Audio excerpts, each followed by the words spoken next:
Simple permanent tissue या सरल स्थायी ऊतक की इस कड़ी में तीसरे नंबर का जो ऊतक है वह है स्क्लेरेंजाइमा, जिसे हम कहते हैं दृढ़ ऊतक। हमने अभी तक एक मृदु ऊतक और दो स्थूल कोण ऊतक के बारे में विस्तार से अध्ययन किया है। अब हम बात करते हैं तीसरे महत्वपूर्ण ऊतक की, जिसका नाम है स्क्लेरेंजाइमा, जिसे हम हिंदी में कहते हैं दृढ़ ऊतक। तो हम सबसे पहले देखते हैं कि इसकी जो कोशिकाएं होती हैं वह कोशिकाएं किस तरह की होती हैं। इसकी जो कोशिकाएं होती हैं वह लंबी होती हैं और दोनों सिरों से नुकीली होती है, अर्थात टैपरिंग। इस तरह की इसकी कोशिकाएं होती है। जबकि हमने देखा था कि पेरेंजाइमा और स्क्लेरेंजाइमा की कोशिकाएं गोलाकार होती है। इसकी कोशिकाएं दोनों सिरों से नुकीली होती हैं और मुख्य बात है कि इसकी जो कोशिकाएं होती है उनकी जो सेल वॉल होती है वो सेल वॉल पर लिग्निन का डिपोजिशन पाया जाता है, अर्थात लिग्निन का जमाव होता है। इस कारण ये हम कह सकते हैं कि इनकी सेल वॉल लिग्निफाइड हो जाती है। यह सेल जितनी भी होती है मैच्योर होने पर डेड हो जाती है, अर्थात जैसे जैसे लिग्निन का डिपोजिशन होता जाएगा, यहाँ पर लिग्निन का डिपोजिशन होता जाएगा तो ये सेल कैसी हो जाएगी, मृत हो जाएगी या डेड हो जाएगी।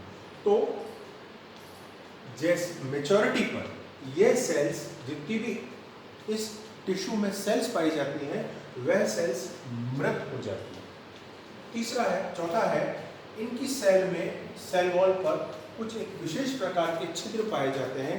इन छिद्र को हम क्या कहते हैं, पिट्स कहते हैं।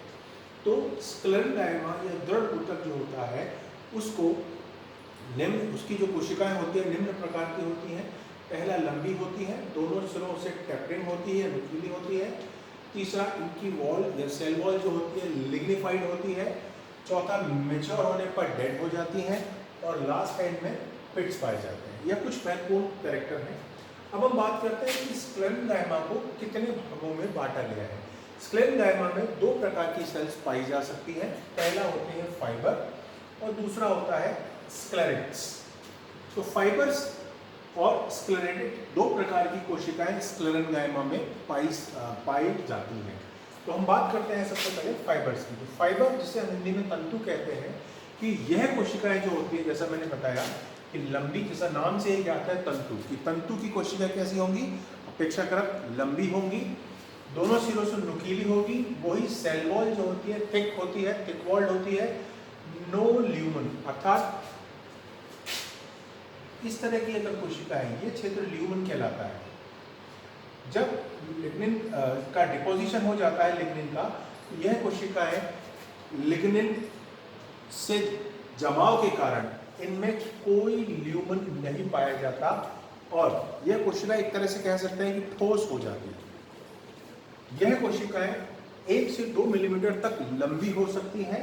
और फाइबर जब हम देखते हैं जो मुख्य रूप से, जैसे उदाहरण के लिए अलसी और हेम्प में मिलता है, यह फाइबर जो हमें प्राप्त होता है, यह फाइबर स्क्लेरेंजाइमा होता है, जो मुख्य रूप से हम इसको आर्थिक रूप से विभिन्न उपयोग में लाते हैं। तो दूसरा इसका प्रकार है वो है स्क्लेरेट्स, अर्थात दृढ़ कोशिकाएं। यह कोशिकाएं लंबी न होकर कैसी होती हैं, गोल या सिलेंड्रिकल। क्या होती है, गोल या सिलेंड्रिकल। अगेन इनमें डिपोजिशन, इनकी सेल वॉल कैसी होती है, थिक होती है, मोटी होती है और ल्यूमन डिपोजिशन, लिग्निन डिपोजिशन के कारण यह कोशिकाएं जो होती है यह लिग्निफाइड हो जाती हैं और इनकी ल्यूमन खत्म हो जाती है।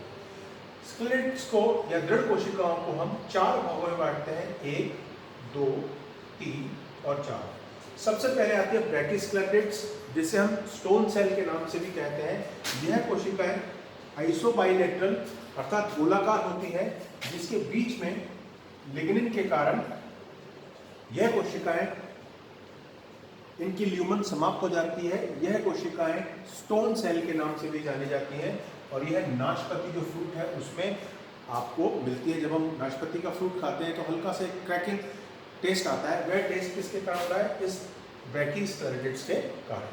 तीसरा आता है ऑस्टियोस्क्लेरोटिड्स। इस तरह की जो कोशिकाएं होती हैं ये बोन शेप होती है, अर्थात वही बोन आकृति की होती है, वही थिक वॉल सेल होती है जिनका ल्यूमन लगभग समाप्त हो जाता है। ऐसी कोशिकाओं को हम ऑस्टियोस्क्लेरोटिड्स कहते हैं। यह हैकिया नामक एक प्लांट होता है, उसमें पाई जाती है। चौथा आता है एस्ट्रोस्क्लेरोटिड्स अर्थात स्टार शेप। इस तरह की कोशिकाएं जो होती हैं यह निम्फिया की लीव्स पे मिलती है, जो मुख्य रूप से स्टार शेप कोशिकाएं होती हैं। और लास्ट में आता है ट्राइकोस्क्लेरोटिड्स। यह मुख्य रूप से जलीय पादपों में पाई जाती है। तो हमने ये देखा कि स्क्लेरेंकाइमा में दो प्रकार की कोशिकाएं मिलती हैं, फाइबर और स्क्लेरोटिड्स, जो कि विभिन्न कार्यों का संपादन करते हैं। तो अब हम बात करते हैं इनके फंक्शन की। तो स्क्लेरोटिड जितने भी होते हैं इसका फंक्शन क्या होता है, ये एंडोकार्प के फ्रूट्स के एंडोकार्प के निर्माण में और फ्रूट के डिस्पर्जन में हेल्प करती है। तो हमने इस तरह देखा कि सिंपल परमानेंट टिश्यू जो होता है उसको हमने तीन भागों में बांटा था, पैरेन्काइमा, कोलेन्काइमा और स्क्लेरेन्काइमा, जिसके बारे में हमने एक एक करके विस्तार से अध्ययन किया। तो इस सारे प्रक्रम में आप एक चीज पाएंगे। अब ये देखते हैं कि जितनी भी कोशिकाएं, जितने भी कोशक टिश्यू हैं, चाहे वो पैरेन्काइमा हो, चाहे वो कोलेन्काइमा हो, चाहे वो स्क्लेरेन्काइमा हो, सभी में एक ही सिंगल प्रकार की सेल पाई जाती है, अर्थात इनकी सेल्स में कोई वेरिएशन नहीं होता है। अर्थात इस तरह का टिश्यू सिंपल टिश्यू कहलाता है।